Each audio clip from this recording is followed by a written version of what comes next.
ของเก่าของโบราณแล้วนะของเป็นธรรมพื้นเมืองนะอ่าก็รู้สึกว่ามาทบทวนดูแล้วนะก็เป็นการสอนที่ดีมากอันนี้ก็จะได้เอามาลืมพอนั้นอยู่เจตวันเนวิลันโตภิกขุสังโฆปุสสันโตปาปุตสันโตสาปัตตาจาลานามะอโหสิพระพุทธเจ้าแห่งเราตนประเสริฐอยู่สถิตสำราญในป่าเจตวนอารามเมื่อนั้นเจ้าภิกขุตั้งหลายก็มาบูชาโจตนาซึ่งกันไปมาว่าอาวุโสดูลาเจ้าตั้งหลายส่วนว่านางปัตตาจาลาได้พัดภาคจากลูกผัวตนและพ่อแม่วันเดียวตายภาคจากกัน6 คนวันนั้นดังบ่มีพระพุทธเจ้าโพธิ์ดังอ่านส่วนตนนางก็จะตายไปแถมอันเล่าจะและหนอเจ้าภิกขุยังผงเจรจาการไปตันนั้นแล้วเตอพระพุทธเจ้าได้ยินด้วยหูทิพย์แห่งโตนก็เสด็จเข้าไปนั่งอยู่ตั้มกลางเจ้าภิกขุทั้งหลายก็อยู่อาสนะอันประเสริฐอันเจ้าภิกขุหากผูไว้ด้วยดีพระมุนี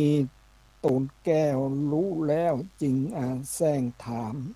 ซึ่งเจ้าภิกขุทั้งหลายด้วยคำว่าโพภิกขเวดูลาภิกขุทั้งหลายตุมเหอันว่าตั้นอันว่าสูตั้นทั้งหลายปุษาปุษสาสันโตและปากันมาปุษาโจตนาอ่าอายังอายะมะยังซึ่งการไปมาเยกะถังด้วยกันถากำจาเนื่องใด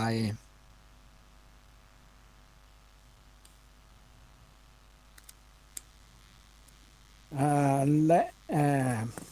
ไปตันแล้วเตอหารกูพระตถาคตมาจวนเสียลวดยังอยู่นิจจาตะตาตะตาในกัลละนานเจ้าภิกขุตั้งหลาย ก็ยอมมือไหว้ว่าข้าแก่พระสัพพัญญูผู้ข้าก็มาปุษสาต้านปุษสาโจตันนา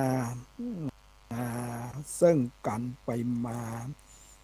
ด้วยเรื่องนางปัตตาจาราอันมีพ่อแม่ลูกผัวพี่น้องหากตายวันเดียวกันดังว่าบ่มีพระพุทธเจ้าโพธิ์ส่วนตนนางก็จักมวยมอดมอลันนาไปแต่และที่นั้นพระพุทธเจ้าก็แย้มไข้หัวน้อยนึ่งแล้วจริงกล่าวเป็นกุลุกาแก่เจ้าภิกขุทั้งหลายเป็นคาถาว่าหันนันตาโพภิกขุดูกัลลาภิกขุทั้งหลายนางปัตตาจลาผู้เป็นทุกขเวทนากับด้วยลูกผัวนั้นบทเต้ามีในกัลละบัดนี้ บ่มีนาปุพเพปิแม่นในกัลละเมื่อก่อนก็ยังมีงานและกล่าวเต้านั้นแล้วก็ตุมนะหิภาวะอยู่บ่ปากเพื่อจักหืออันหนักหนาใจหาเลสแห่งอ่าหาเลสเหตุหือเจ้าภิกขุเหตุหือเจ้าภิกขุตั้งหลายถามนั้นและตะโตในกัลละนั้นเจ้าภิกขุตนสลาดด้วยโวหารไหว้ว่าพันเตภกวาข้าแด่พระพุทธเจ้าตนประเสริฐส่วนว่านางปตาจลานนั้นในจาติอันนี้ก็ปรากฏแก่ผู้ฆ่าต่างหลาย แต่และในปุพพจาติก่อนก็บ่ปรากฏแก่ผู้ฆ่าตั้งหลายเตื้อขออาราธนาพระพุทธเจ้าตนประเสริฐจุงบังเกิดพระมหากรุณาจุงเตศนาให้แจ้งแก่ผู้ฆ่าตั้งหลายเตอะผู้ฆ่าจัก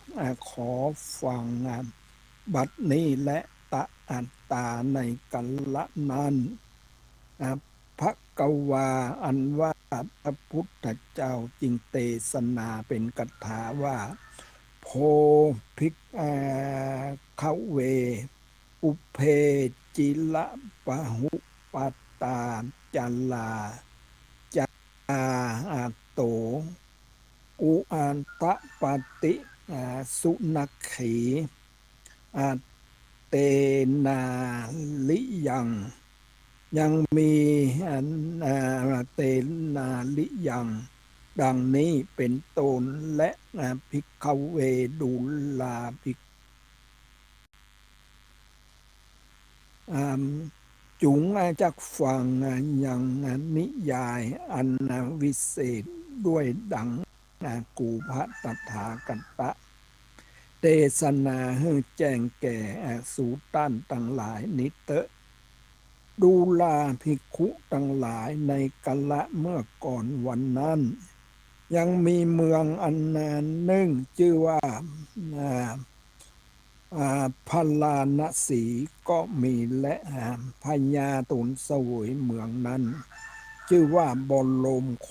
สาอันมีนางเตวีหักตายเสียก็มีและเอโกปุลิโส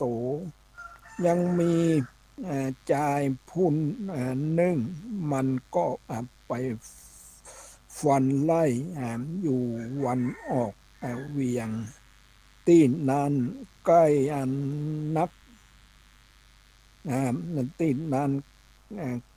กายนักมันก็เลี้ยงหมาแม่ตัวหนึ่งอยู่ในไร่ตีนนั้นและมันก็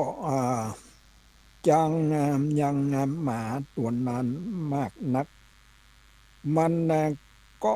บ่ให้กินข้าวก็บุบตีอยู่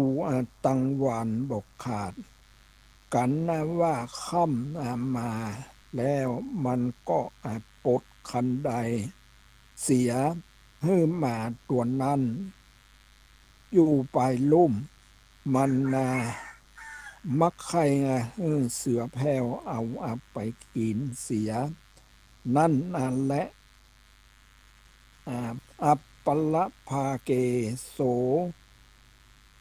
สุนักขีสุนักขีกัปพะปะอัตตาเนโหสิตัทธาตัตตาในกัลละนั้นสุนัขขีอันว่าหมาตัวนั้นก็คันนิงก็ทะลงกับพระแก่มาแล้วมันก็คันนิงใจว่าโห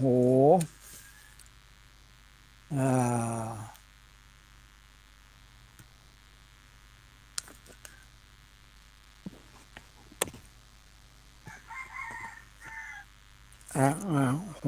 วัตตะโอยหนอเจ้ากูนี้ก็เป็นจางตนกูเหลือใจสัตว์ในโลกานี้จักตุกเป็นดังกูนี้ก็หาบทได้เสียแต่หนอเขาเจ้ากูก็บ่เฮือกินอ่าบ่ข้าข้าวเจ้ากูก็บ่เฮือกินสักวันโตดกูก็บ่มีสังจัก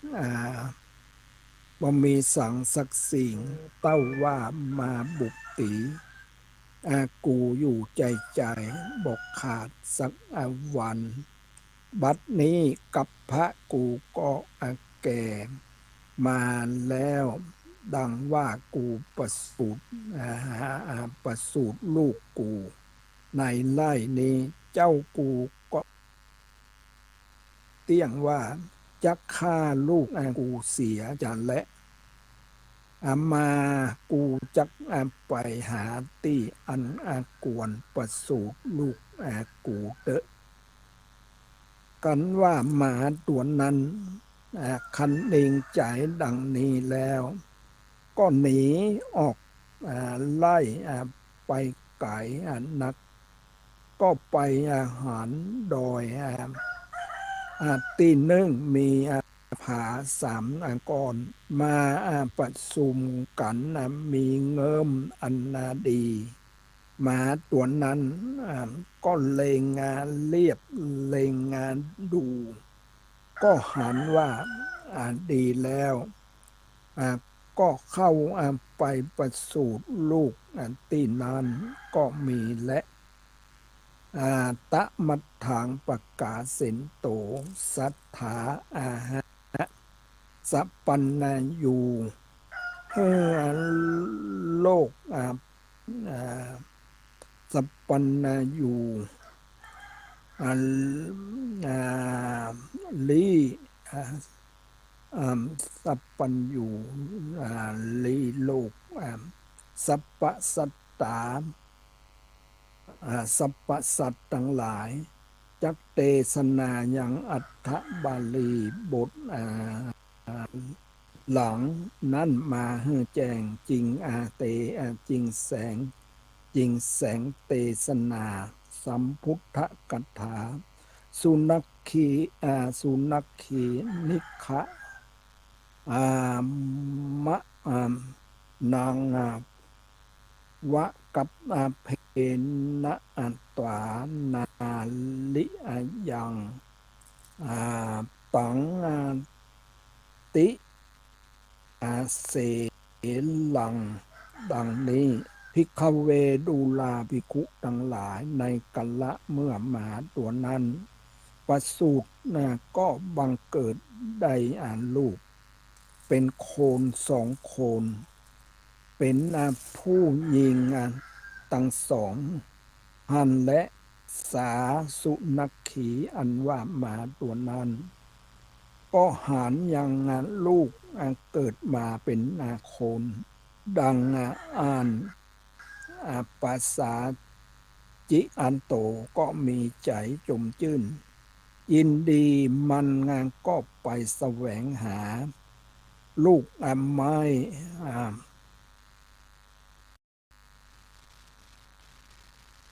อันหอมหวานมาหม่ำใส่ปากคือลูกกินก็มีและจับล่างวันก็ไปสู่เมืองโคนตามกำลังแห่งกำลังแห่งตนกันว่าไปหารต้านตากข้าวก็ดีต้านสะตุมเสียก็ดีต้านเอาหื้อหมาตัวอื่นกินก็ตัวอื่นก็ดีโสอันว่าโสส่วนว่าสุนัขขีตัวนั้นก็กล้าคบลู่เอามาหม่ำใส่ปาก ลูกตูนแม่นว่าหันตั้นตากเสื้อผ้า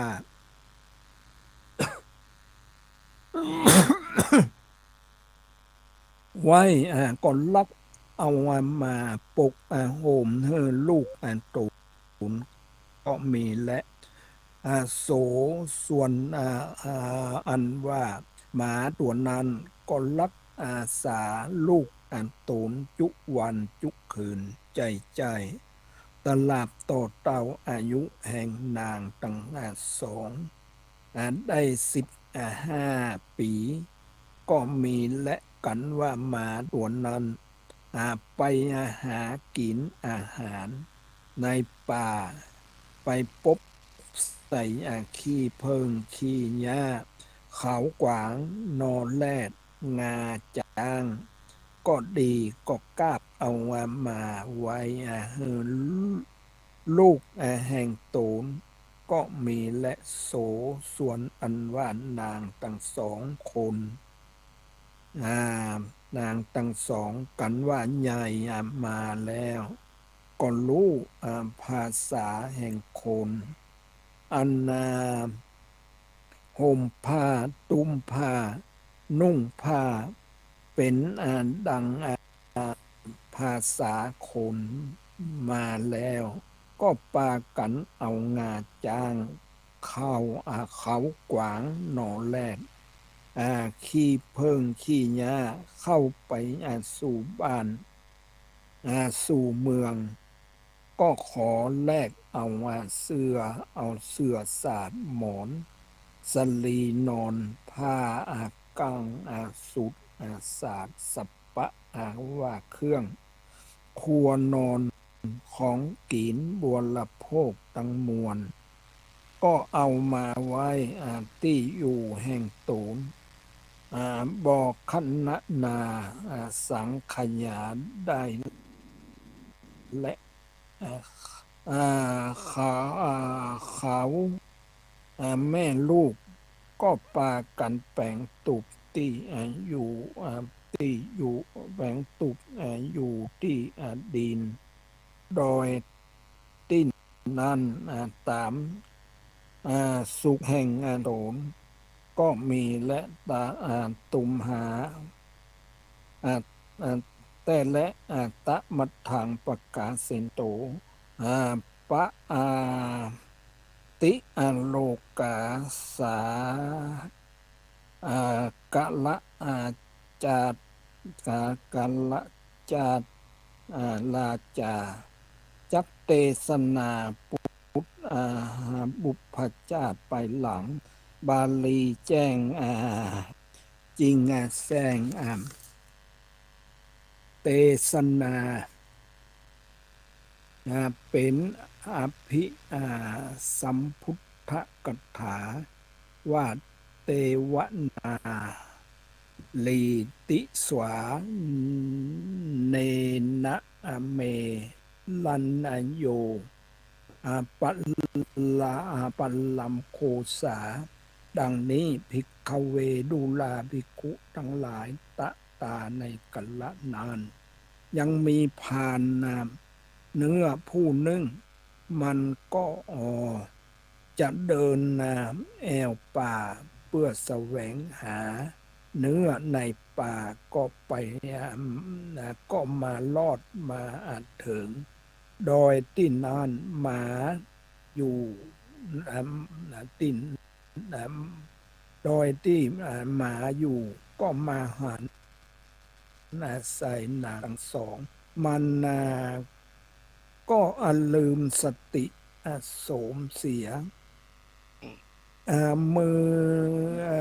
มีมืออันเปล่าเหตุว่า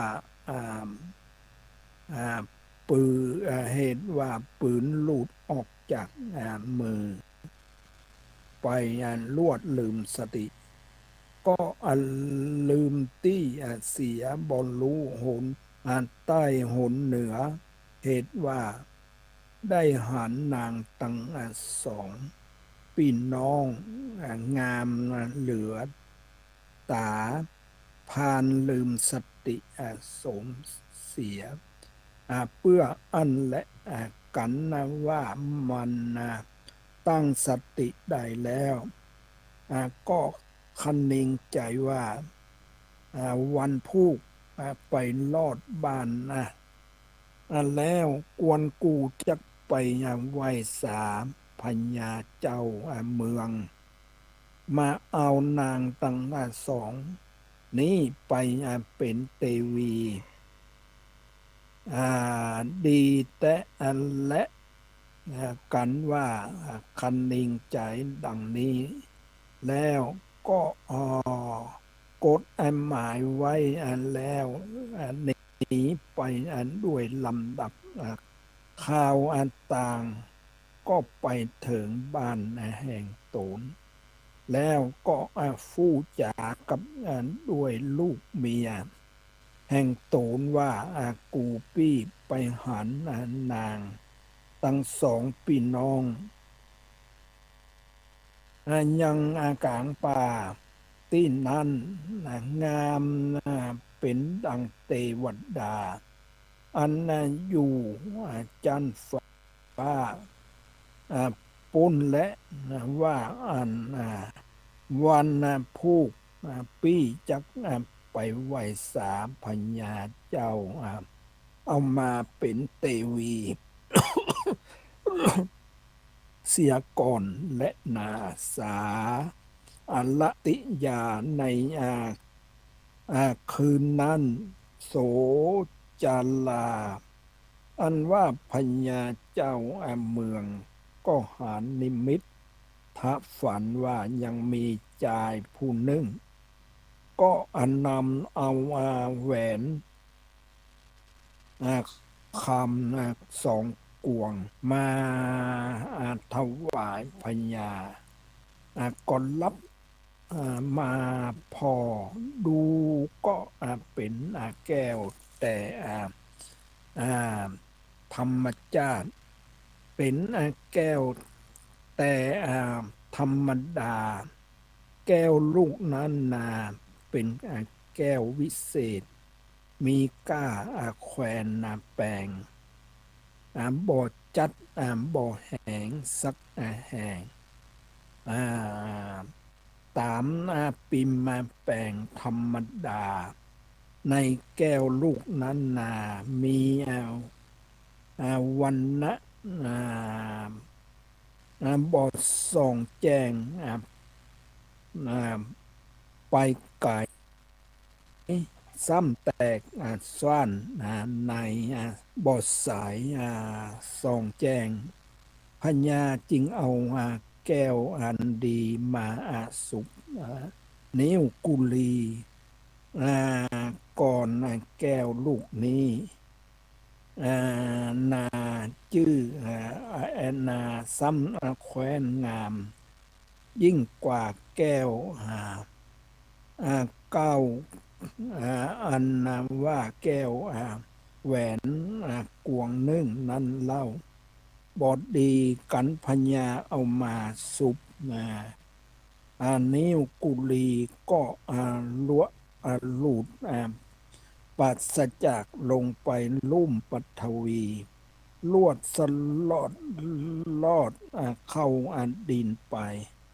พญาเจ้าก็ซ้ำจำโคนขุดคดเอาหาไหนก็บอดได้พญาก็สะดุ้งตื่นก็ตกใจกลัวว่านิมิตอันนี้กูบ่หลอนกูบ่หอนได้หันมาก่อนรู้ว่ามันจักเป็นเหตุสันใดแก่กูนันจาอัฏฐอัญญาพญาก็คนิ่งใจดังนี้แล้วดังนี้อยู่ใจกันว่าแจ้งมาแล้วพญาก็ไปเรียกเอาหมอโหรามาถามยังเหตุนิมิต ถ้าฝันยังไปตันแล้วเตื้อยามนั้นก็มีพญาเนื้อพญแล้วก็มีพานเนื้อมาปรากฏในปราสาทก็มาขับไว้บอกกิญาอ่าอาการดังกล่าวที่นั้นพญาก็มีใจบานนางจื่นยาว เพราะว่าจักได้น้องนาวกอดคอนางโจมจูบแก้มก็ยายแยมก็ยายแยมข้างกัดด่างลืมสติสมบอกว่า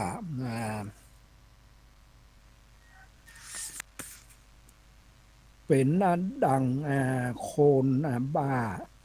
ฝูงอ่ามูตาสาตาสีข้าลงตังในและนอก ก็ปากันเย้ยเยาะเย้ยเยาะอ่าลอกเล่นเยาะเลาะเล่นใครหัวว่าพัญญาเราเมาบ้าเพื่อว่าตัณหา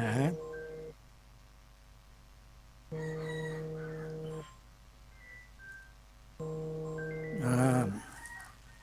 อ่าตัณหามีมากบอกว่าได้ยินเพื่อนมาไหว้สาว่านางงามสองพี่น้องอยู่ในป่าเต้านั้นและก็ว่าใคร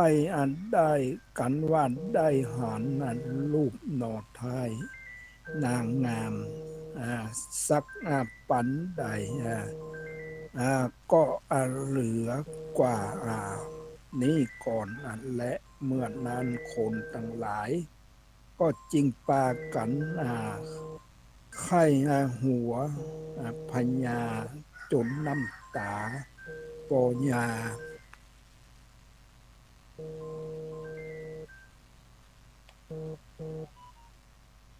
เอาละกำลังออกอากาศอยู่เนี่ยกำลังออกอากาศอยู่